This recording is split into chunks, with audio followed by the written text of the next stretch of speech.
पितृ, जब शंकर भगवान को जल चढ़ाया जाता है 16 श्राद्ध पक्ष में, 16 दिन श्राद्ध के जब हम भगवान शंकर को जल समर्पित करते हैं तो उसका भाग हमारे पितरों को प्राप्त होता है।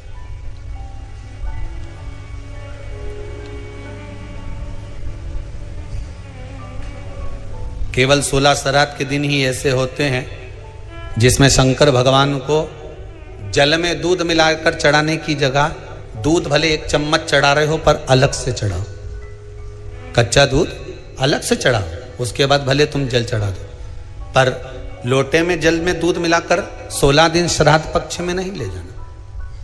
भले 1 चम्मच दूध लेकर जाओ, 1 कटोरी दूध लेकर जाओ, पर कच्चा दूध अलग से लेकर जाओ, शंकर भगवान को अलग से चढ़ाओ, क्योंकि 16 दिन श्राद्ध पक्ष के जब भगवान शंकर को दूध और जल चढ़ाया जाता है वो हमारे पितरों के खाते में चला जाता है, हमारे पितरों को उसका भाग मिलता है।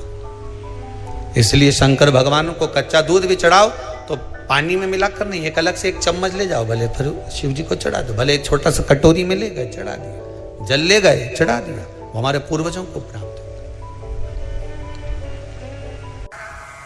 क्या करना चाहिए अगर पितृदोष है और उससे निवारण करना है, शांति पाना है, तो क्या करना होगा? उसका एक ही तरीका महाराज, अमावस्या के एक दिन पहले 14 के दिन पीपल के 7 पत्ते लीजिए और 7 पत्ते पर शंकर का नाम ओम नमः शिवाय लाल चंदन से लिख दीजिए। 7 पत्ते पर लिखकर उसको मौली, जैसे हमने भी बंदरबान बनते ना, ऐसे मौली की बंदरबान बांध लीजिए, घर के मुख्य दरवाजे पर लगा दीजिए। कौन से दिन? अमावस्या की एक दिन पहले 14। अमावस्या के दिन दोपहर के 12 बजे उस बंदरवाल को खोल लीजिए, दूध की कटोरी कच्चे दूध की हाथ में ले लीजिए और पत्ते का, पीपल के पत्ते का अग्रभाग उस दूध में डुबो दीजिए और उसको ले जाकर पीपल के पेड़ के नीचे ऐसा कैसा ही विसर्जन कर दीजिए, कटोरी वापस लेकर आ जाइए। मात्र 2 अमावस्या करोगे, आपके घर का पितृदोष समाप्त होगा, लक्ष्मी बढ़ेगी, घर से रोग समाप्त होगा और घर में प्रेम बढ़ेगा। पितृदोष को समाप्त करने का इससे सुंदर कोई तरीका ही शिव कर सकते, शंकर के सिवा। कई लोग कहते हैं कि श्राद्ध पक्ष आ गया, ये कर लेना चाहिए तो प्रेत योनि से मुक्ति हो जाएगी, पितरों की शांति के लिए ये कर लेना चाहिए तो पितृ मुक्त हो जाएंगे।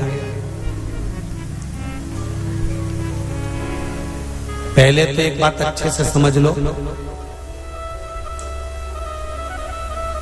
पितृ मुक्त नहीं होते, उनकी शांति होती। क्या होती है? जम के बोलो जरा।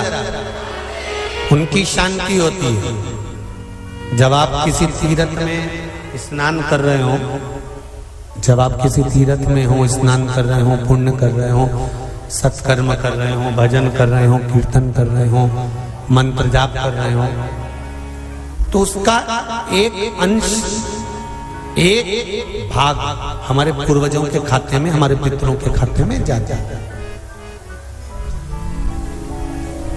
उनके खाते में पहुंचता है, ये निश्चित। आपने किसी ब्राह्मण को भोजन कराया, भले अपने पितरों के निमित्त नहीं जिमाया, कोई ब्राह्मण को 1 गिलास पानी पिलाया, भले अपने पितरों के निमित्त नहीं पिलाया, पर आपका एक अंश उसके खाते में चला जाएगा। उससे क्या होगा? पितरों की शांति। और समझ लो, गया जी में पिंडदान कर देने से क्या पितृ मुक्त हो जाते हैं? बद्रीनाथ जाकर कपाल क्रिया करने से क्या पितृ मुक्त हो जाते हैं?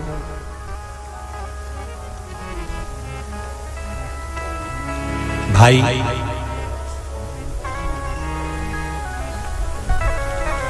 गया जी जाना तो वहां के पंडा जी से पूछना, हम यहाँ पिंड दान कर देंगे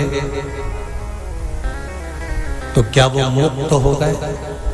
पंडा जी कहेंगे आप अपने पूर्वजों को गया का पिंड देकर, उनका पिंडदान कर कर आप उनको भगवान विष्णु के चरणारविंद में छोड़ गए। पर आप घर जाना तो घर पर जब जब श्राद्ध पक्ष आए तब ब्राह्मण को भोजन जरूर करो। भले तुम भूख मत देना, कौवे का मत निकालना, पर एक काम जरूर करना कि ब्राह्मण भोज कराना। उससे क्या होगा? 16 श्राद्ध में जब हमारे पितरों को, हमारे पूर्वजों को पितृलोक से छोड़ा जाता है तो वो सबसे पहले जिस घर में रहे होते हैं, जहां उनका पिंड घर में दिया होता है, जहां रहे होते हैं, सबसे पहले वो वहां आते हैं, सबसे पहले वहां आएंगे। और अगर तुमने उनकी तिथि पर, उनके वार पर अगर आपने भोजन करा दिया है तो उनकी मुक्तता नहीं, उनकी शांति हो जाती है।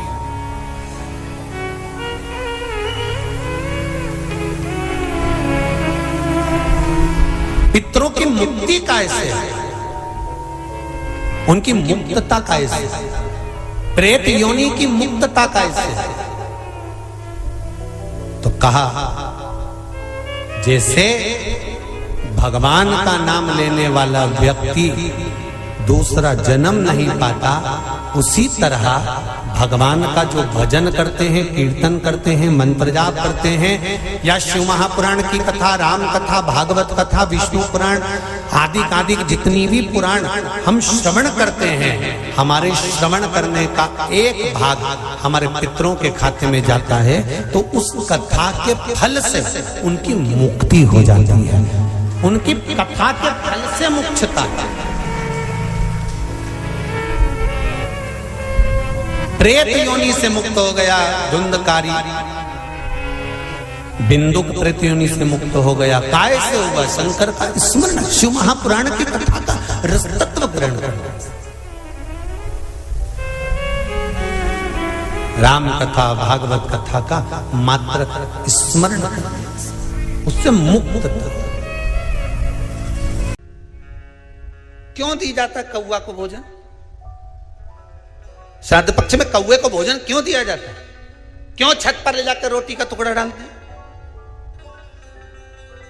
काशी, कांची, अवंतिका, अयोध्या आदि जितने पावन क्षेत्र हैं, जगन्नाथ, द्वारका, रामेश्वरम, बद्री नारायण, जितने जितने पुण्यशाली क्षेत्र हैं, मथुरा आदि जितने, वृंदावन आदि जितने पुण्य क्षेत्र हैं, शिव महापुराण की कथा में, स्कंद पुराण में लिखा है कि जितने पुण्यशाली क्षेत्र हैं, सारे पुण्यशाली क्षेत्र, चाहे चित्रकूट हो, अयोध्या हो, काशी हो, उज्जैनी हो, त्र्यंबकेश्वर हो, जितने पुण्यशाली क्षेत्र हैं, सारे पुण्यशाली क्षेत्र में पिंडदान होता है। बोलो मालूम है कि नहीं आपको? मालूम?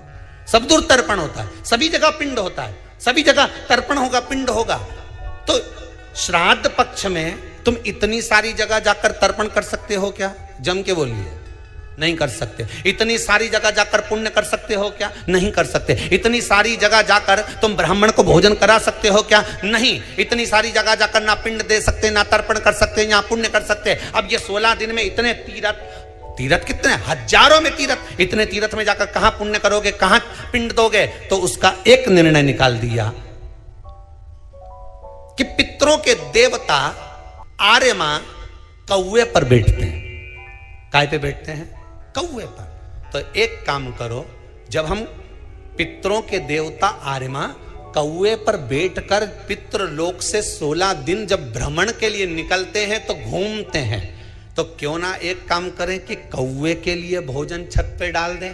हमारे छत का कौवा जब अन्न का भाग ग्रहण करेगा, पितरों के देवता को बिठाकर जब घूमने के लिए निकलेगा, तो जहां जहां घूमने जाएगा, जब जब बीच में कोई तीर्थ पड़ जाएगा, तो वहां के पिंडदान का फल हमको मिल जाएगा। इसलिए कौवे को भोजन कराया जाता है। एक कौन सी सब्जी होती है जो पितृपक्ष में ब्राह्मण को भोजन कराते समय नहीं बनाई जाती? एक तो कुमड़ा, दूसरा पत्ता गोभी, जो बंद गोभी होती है ना, वो बंद गोभी जो होती है ना, पत्ता पत्ता वाली, उसकी भी सब्जी पितरों के ब्राह्मण अगर भोजन करता है तो उसमें नहीं बनाई जाती। एक कुमड़ा, ये जो पेठा बनता है ना कुमड़ा का, ये भी श्राद्ध पक्ष में नहीं खिलाया जाता। महाराज बुरा कोला पेड़ा बोलते हैं, क्या बोलते हैं उसको, उस श्राद्ध पक्ष में उसको भोजन में नहीं दिया जाता, ब्राह्मण के भोजन। महाराज ब्राह्मण के भोजन में श्राद्ध पक्ष में सबसे ज्यादा जरूरी है दूध की खीर, दूसरा तुरई या गिलकी का भोजन, या तो सब्जी बनाओ या भजिया बनाओ, कुछ भी बनाओ। तीसरा मांस की दाल का भोजन, उड़द की दाल का भोजन। उड़द की दाल का या तो दही बड़ा बना लो, इमरती बना लो, या फिर बड़ा बना लो, या पकोड़ा बना लो, पर उसका भोजन होना जरूरी है। 3 भाग दूध का भोजन आहूतों के हिस्से में चले जाता है, गिलकी और तुरई का भोजन पितरों के हिस्से में चले जाता है, मांस की दाल का भोजन, उड़द की दाल का भोजन प्रेतों के हिस्से में चले जाता है। इसलिए ये 3 भाग का भोजन ब्राह्मण जब श्राद्ध पक्ष का भोजन करे तो उसमें बनाना जरूरी।